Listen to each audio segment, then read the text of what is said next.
அஸ்ஸலாமு அலைக்கும். இன்றைக்கி வந்து நம்ம ஒரு நியூ ப்ராடக்ட் தான் பார்க்க போகிறோம். இது வந்து அகாரோ பிராண்ட்லேருந்து நான் ஒரு அயனிங் ஸ்டீமர் வாங்கியிருக்கேன். இது வந்துட்டு உங்களுக்கு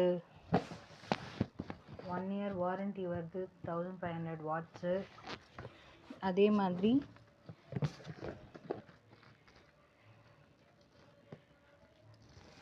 செராமிக் பிளேட்டட் அதோடய சேர்த்து வருது. ஸோ இது எப்படி இருக்குன்னு அன்பாக்ஸ் பண்ணி பார்த்துடலாம்.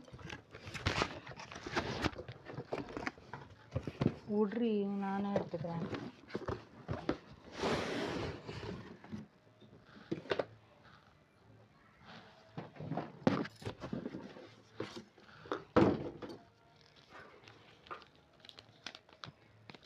இதோடு சேர்த்து ஒரு சின்ன மேனுவலும் வாரண்டி கார்டும் வருது.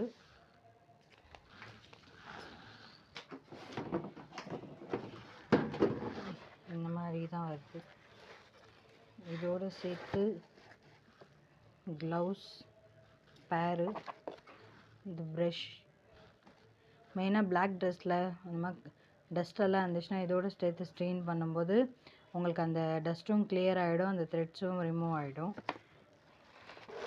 நீங்கள் அதே மாதிரி சோஃபா இல்லை வேறு எதாவது ப்ரஷ் பண்ணும்போதும் உங்களுக்கு இது நல்லா கிளியர் கொடுக்கும்.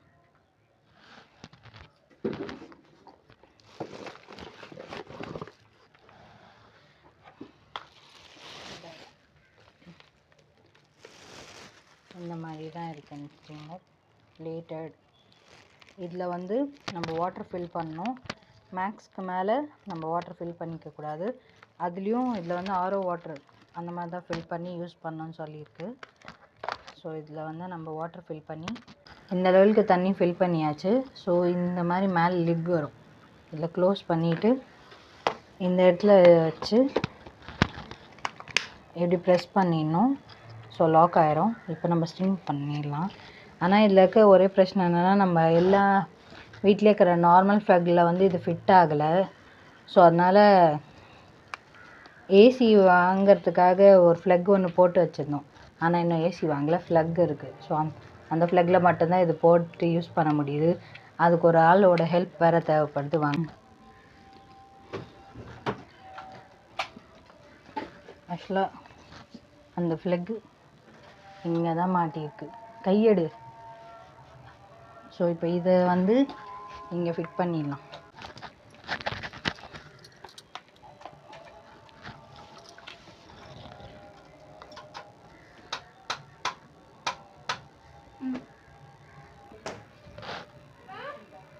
ஆன் பண்ணலாம்.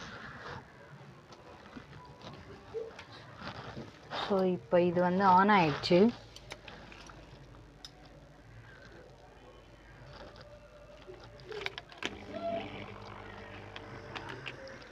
ஸோ ஆன் ஆச்சுன்னா இந்த மாதிரி ப்ளூ லைட் எரியும். இந்த ப்ளூ லைட் வச்சுட்டு நம்ம ப்ரெஸ் பண்ணோன்னா ஸ்டீம் வருது. பார்த்தீங்களா? இந்த அளவுக்கு ஸ்டீம் வருது. ஸ்டீம் பண்ணுற அளவுக்கு இடம் இல்லை. ஸோ அதனால இதை எடுத்துரு.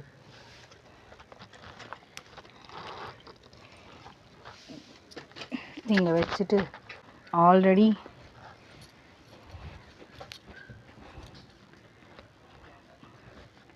ஒரு காட்டன் ஷர்ட் ஒன்று எடுத்திருக்கேன்.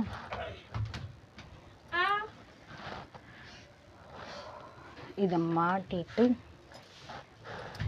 ஆக்சுவலாக இது இப்படி மேலே இருக்கிறதுனால எனக்கு வயர் வந்து பத்தலை. இதுக்கு ஏதாச்சும் ஆல்டர்னேட்டிவாக எதாவது ரெடி பண்ணணும். பட் இப்போதைக்கு அட்ஜஸ்ட் பண்ணி நான் இங்கே தான் பண்ணிகிட்ருக்கேன். இங்கே தான் பண்ணணும், வேறு எங்கேயும் இடம் இல்லை.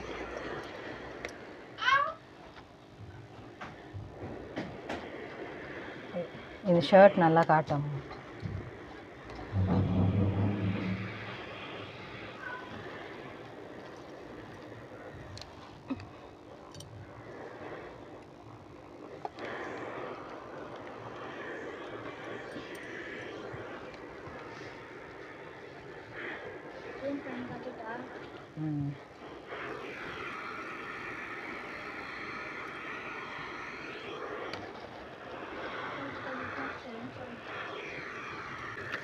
ஸோ இதில் பார்த்தீங்கன்னா தெரியும் உங்களுக்கு இந்த சைடு எவ்வளோ சீக்கிரம் வந்துட்டு இதாக இருக்குது, அதே மாதிரி இந்த சைடும் பார்த்தீங்கன்னா தெரியும் டிஃப்ரென்ஸு.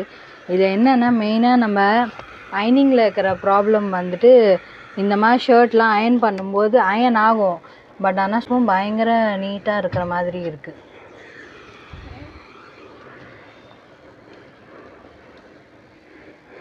ஸோ இப்போ பார்த்தீங்கன்னா தெரியும், இப்படி திருப்பிக்கோ. அது நீங்கள் வந்துட்டு சேஃபாக க்ளவுஸ் போட்டு பண்ணுறதும் நல்லது தான், ஏன்னா கொஞ்சம் கையில் வந்து ஆவி அடிக்கிற மாதிரி இருக்கும். மற்றபடி அயனிங்கெல்லாம் பர்ஃபெக்டாக இருக்கும். கொஞ்ச நேரத்துலேயே ஃப்ராக்ஷன் செகண்ட் நீங்கள் கிளம்புற டைமில் அயன் பண்ணால் கூட பர்ஃபெக்டாக ரெடி பண்ணிடலாம். ஸோ நெக்ஸ்ட் ப்ராடக்ட்டோட மீட் வேண்டாம். அஸ்ஸலாமு அலைக்கும்.